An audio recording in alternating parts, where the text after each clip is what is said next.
Today I messed up when I learned the language my girlfriend speaks when she gossips with her friends. Posted by you/good surprise gone bad. My 25M girlfriend, 22F, is South African, and her native language is Afrikaans. I've been secretly learning Afrikaans without her knowing. I enrolled in online courses, which I've been using on and off for over a year. My plan was to surprise her and her family with my American Afrikaans when I meet her parents in person for the first time later this year. I never intended to eavesdrop, but learning Afrikaans in secret unintentionally exposed me to sensitive information that my girlfriend shared on the phone with her Afrikaans-speaking friends from South Africa. It was gossip I wasn't supposed to understand, but over time, I did. Here's what I've overheard in the past few months. My girlfriend is planning to surprise me on my birthday by reuniting with her high school metal band and putting on a show for me. She wants to tattoo the names of literally all the Harry Potter spells on her back but doesn't know how to tell me because she's afraid I'll talk her out of it. She casually mentioned that one of the unexpected differences between her glasses and contact lenses is that when she's on her knees looking up at me with her glasses on, my willy looks much bigger compared to what it looks like through her contact lenses. This is why she keeps her glasses on during segs. Ouch.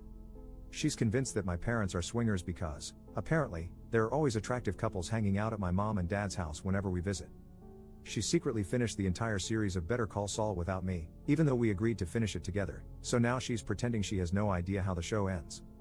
She's thinking about canceling the high school metal band reunion for my birthday because she's no longer sure if it's appropriate to team up with two of her exes, who are original members of the band. She expects her dad not to like me. Honestly, I would have preferred not knowing most of this, but there's no way to unlearn Afrikaans. Now I'm cursed with knowing too much while having to pretend I know nothing. Update 4 months later. The following happened since my original post.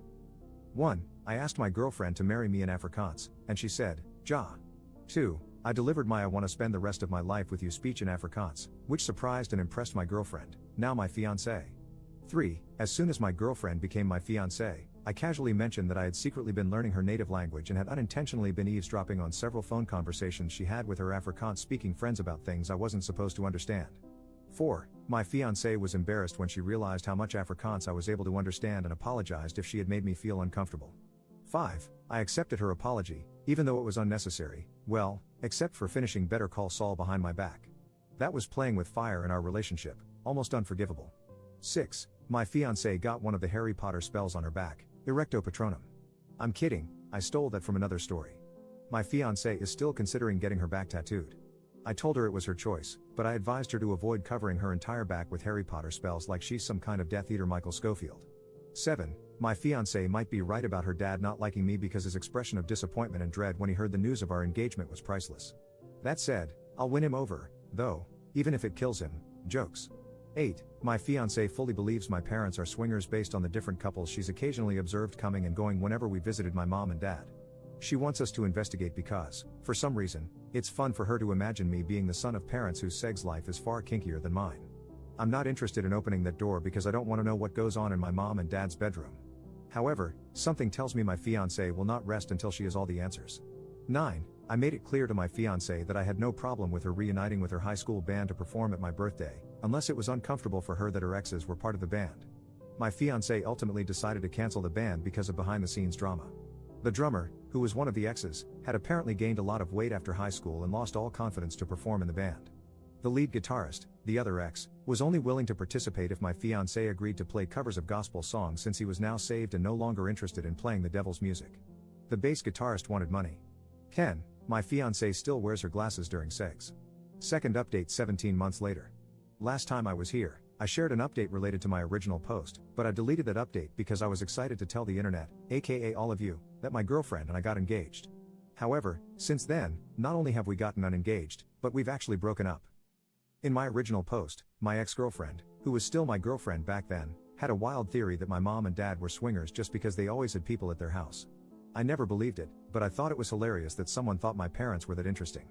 Not gonna lie, I struggled to move on after the relationship ended. My apartment had too many memories of my ex, so I called my parents to ask if I could stay with them for a bit to clear my head. They said yes. My dad even offered to pick me up, which I accepted. What should have been a 10-minute drive unexpectedly turned into a 45-minute one because my dad decided to take the long route back to their house. When he was done making dad jokes to help me get over my breakup, he started doing that weird dad thing where he's trying to bring up an awkward topic but finds it too uncomfortable to just spit it out. Instead, he ends up saying a bunch of words only he understands. I had to interrupt him and basically beg him to make sense. That's when my dad said that since it was unclear how long I was planning to stay, he felt compelled to prepare me for what I might see at the house. If my ex had been there at that moment, she would have punched me on the shoulder and said, "I freaking told you," because my dad went on to confirm her swinger theory. This meant it was no longer a theory but the truth, or as I like to call it, trauma. By the time we finally made it to the house, my dad had made sure I knew everything I needed to know. I even made a list based on what I learned from him. 1. Both my parents were swingers when they met. 2. Swinging was not something they wanted to do while raising kids, so it was off limits when they became parents. 3. To see if they still got it, my parents returned to swinging once they had the house to themselves again. Spoiler alert, they still got it.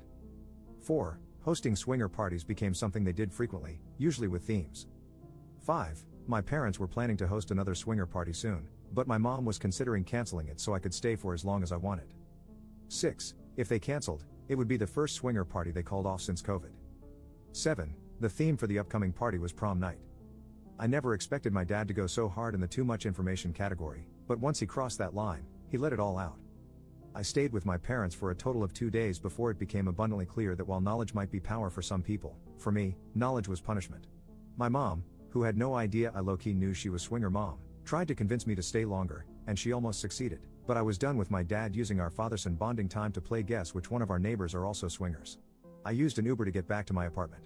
No more dad rides. I've never been so happy to return to a place haunted by my failed relationship. Up on why the relationship ended. My ex and I broke up because of a tattoo. Her friend passed away, which prompted her to get his name tattooed on the back of her neck. The friend was someone my ex had slept with before she met me. I made it clear to her, prior to the tattoo, that I understood it was her body and she could do whatever she wanted. However, as someone who was prepared to be with her forever, it would be uncomfortable for me to see another guy's name on her body for the rest of our lives, especially the name of a deceased man she had casual sex with. My ex got the tattoo anyway. The tattoo was small and barely visible, that was her defense. But I knew it was there, and that was enough. It was also very visible during intimacy, sorry for the TMI. We argued about the tattoo until we eventually said enough hurtful things that could never be unsaid. Clearly, the tattoo was worth losing me because it's still there, and I'm not.